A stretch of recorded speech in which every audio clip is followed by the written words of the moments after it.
and the fumes and so much more. But those who are disabled or elderly, they go by the buses. Take a walk from Muzdalifah to Mina. How long? 4 or 5 k's, it's okay. But the beauty is you're walking with another million people. So you need to know how to walk. You need to have comfortable shoes. With us, we're in ihram, so we can't really choose our shoes. We've restrictions in that regard. But the women are fortunate, they can wear good footwear, and we're walking. Number one, the distance is long. Number two is it's hot. Number three is there are people bumper to bumper. Literally, you're walking, you can't even rush, and you're all going, and everyone is worried about themselves. And there's a labaik, and there's takbirat, and so much happening. You get to the shaitan Mina, and you have to pelt the big shaitan on that first day, 7 pebbles. What's the idea? It symbolizes where shaitan was, not where he is right now. You took 7 pebbles, you removed from yourself the worst of your qualities, your ego, pride, your this, whatever it might have been. Your addictions gone, your major sins gone, 7 massive things out. I left in Mina, I go out, I sacrifice my animal, I shave my hair, and I'm out with a new identity. Allah says, you know what? I invite you to my house, come.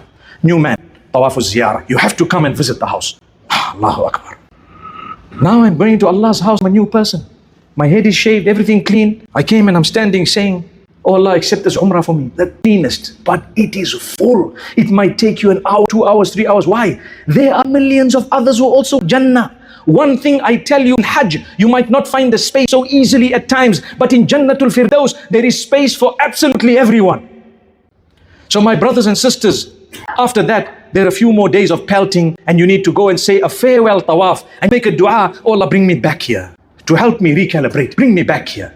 Umrah, Hajj, whatever it may be. Make dua for the others. Come home. We're supposed to visit each other and give each other good stories. What am I doing right now? I'm encouraging you to go for Hajj.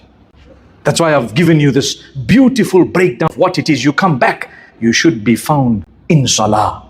I enjoy the prayer. I'm no longer lazy. I'm enjoying my salah. This is my prayer. This is my pillar of Islam. If you enjoy your salah when you've come back from Hajj, good news to you. Inshallah, there is something better awaiting for in Jannah. Let me tell you why, and I end my talk. The reason is, the hadith clearly is, the first thing you're going to be tested or asked about as you're leaving this earth is your salah. If that's in order, everything else is in order. If that's not in order, you have none to blame besides yourself.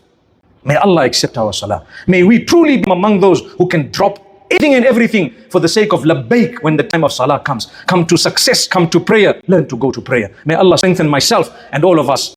Wallahi, I could go on and on, but this is just a glimpse of what happens and why life actually changes for a person who truly went for Hajj. It humbles you, it brings you down to reality. You are one. This whole world is just a deception. The reality is the hereafter. It's eternal.